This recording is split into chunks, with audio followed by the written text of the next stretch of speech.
Yun mga tol, isang magandang araw sa inyong lahat o mapagpalang araw sa inyong lahat dyan mga tol, no? Dito ako ngayon mga tol, nakarating na ako dito sa location kinalalagyan ng mga bihag mga tol, no? At nagpupusigi po talaga ako na makarating agad ako dito dahil nakita ko po yung video ni Brad Pidot at kasama niya na yung asawa ko mga tol, no? At alam ko po ang area na ito dahil dito rin kami nabihag noon ng asawa ko kasama yung anak ko, at dito rin na area na iniligtas ako ni Kuya Bads at ni Brad Dib mga tol. At alam ko po kung saan ito matatagpuan sa area po ng mga farm ni Commander Bagnot mga tol, no? Yung manggahan, ngunit malaki rin itong area na to mga tol. At hahanapin ko po yung puno ng mangga kung saan kami nilagay noon mga tol, no? Dito muna ako nagpapahinga saglit sa masukal na parte ng gubat mga tol.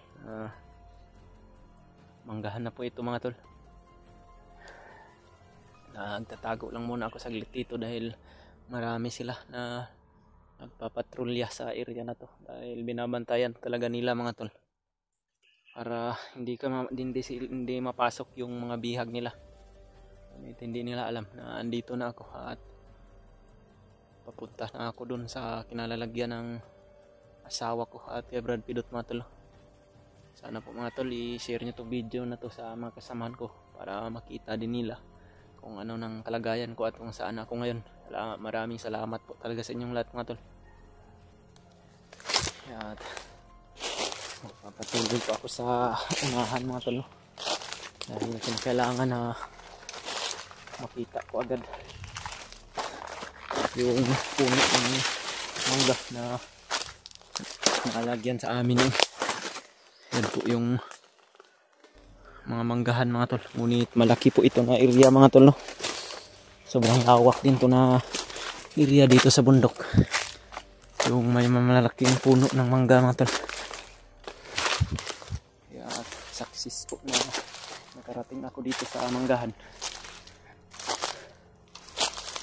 Yung kailangan hanapin ko rin po kung saan banda yun puno mga tol, dahil sa sobrang dami ng puno dito mga tol nailang na ako kung saan banda yun, ngunit hanapin ko po talaga yun mga tol, at magmasid po ako ng mabuti dito para mabantayan ko po kung mayroon mga kalaban.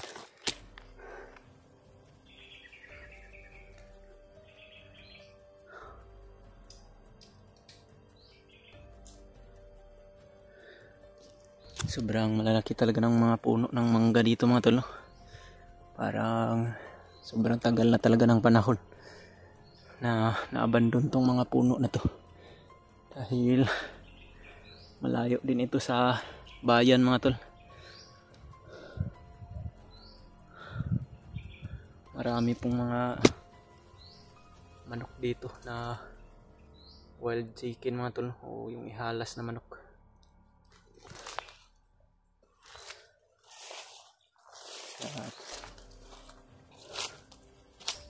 Kailangan mga tol na bantay sarado ako dito dahil narinig ko rin po sa usapan ng mga bandido na napaslang ko kanina. Dito talaga yung mga bihag mga tol, mayroong ahas na dumating mga tol na bigla ako. Yan mga tol, dito na talaga ako sa location na pinagdalhan ng asawa ko at kay Brad Pidot.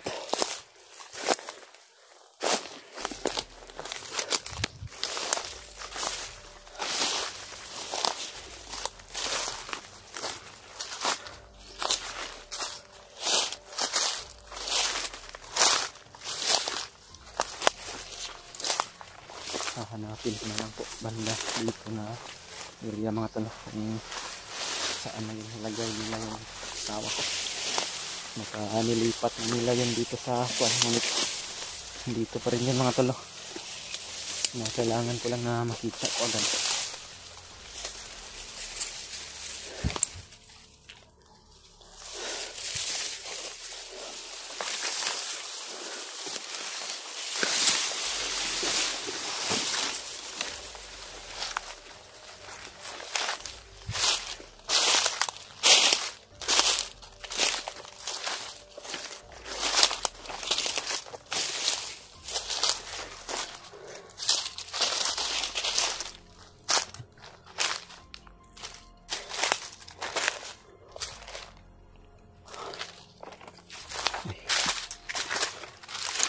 kalaban sa unahan mga tol.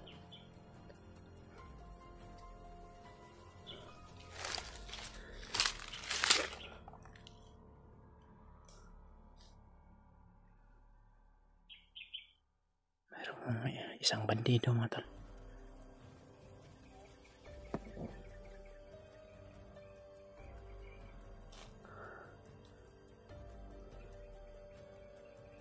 Parang malapit na siguro ako sa kinalagyan ng asawa ko mga tol, dahil yun, may nakabantay na mga bandido.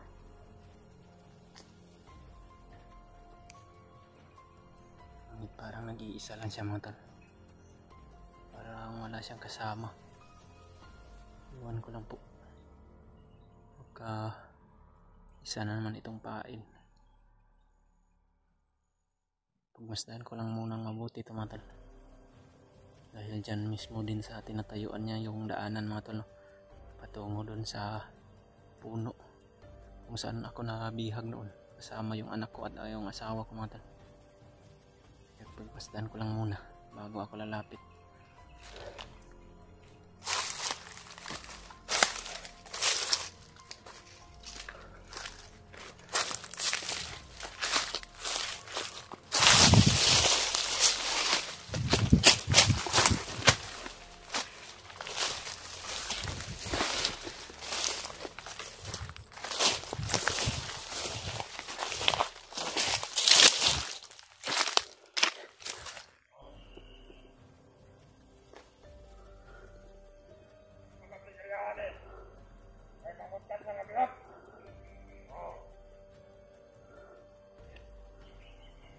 Ito na daw yung area.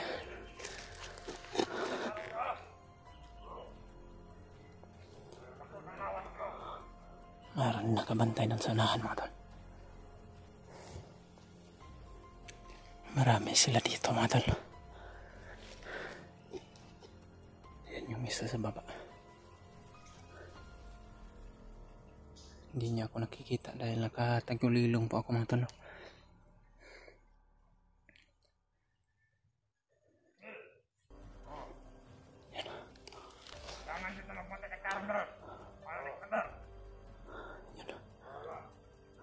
Magpantay daw sila ng maigi mga tol.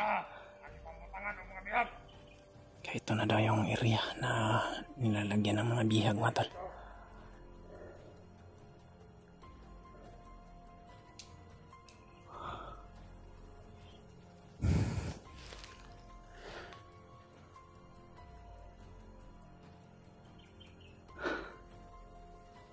Magmasid ako dito sa paligid mga tol, dahil marami silang nakaharang. Kinakailangan na talasan ko yung paningin ko mga tol at yung pandinig ng aking tinga para hindi ako nila makita.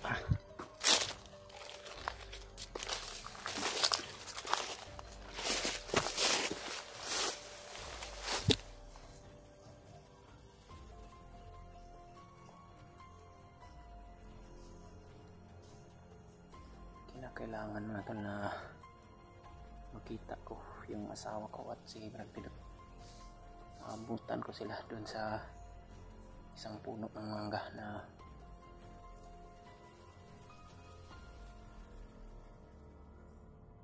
kinalagyan ko rin noon nung nabihag ako kasama yung anak at asawa ko mga tol.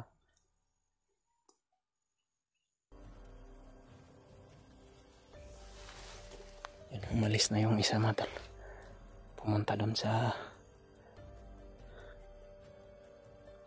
unahan.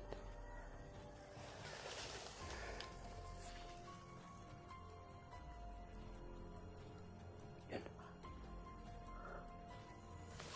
Diretso ako doon sa unahan mga tol.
ng kasama niya na mayroong mamatay na kasama nila. Naka-alerto sila.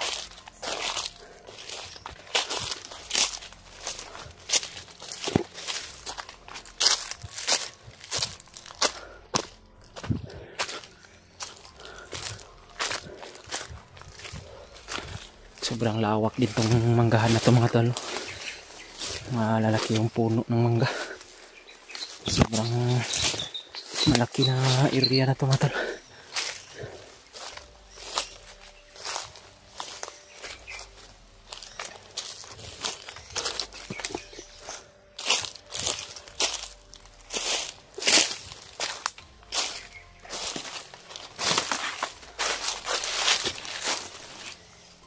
Masin muna ako saglit mga tol.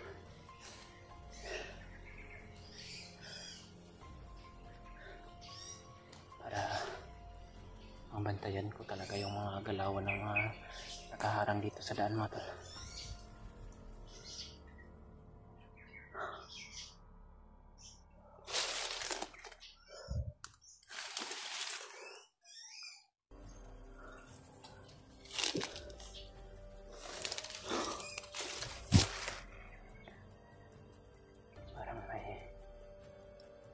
Dumating na naman ang mga kalaban mga tol.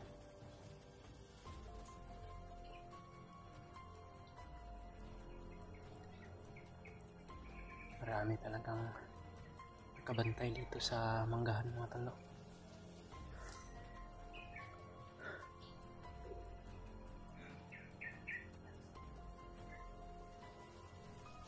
Magtago muna ako saglit dito mga tol bago ako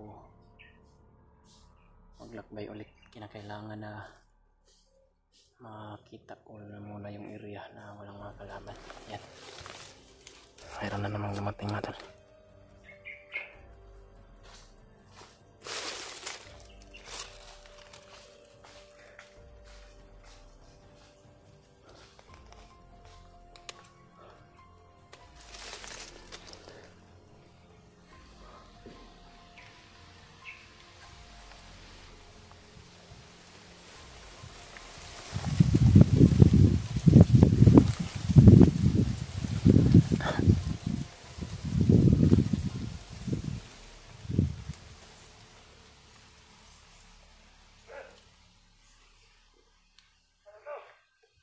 Tinawag niyo yung mga kasama niya mga tol.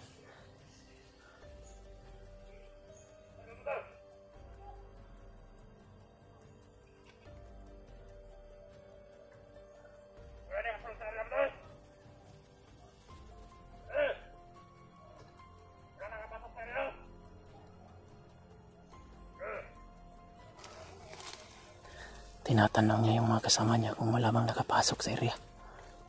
Kaya kinakailangan talaga mga tol na magtago ako.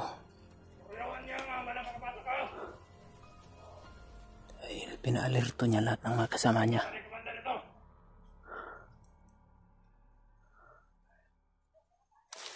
Magtago ako mga tol.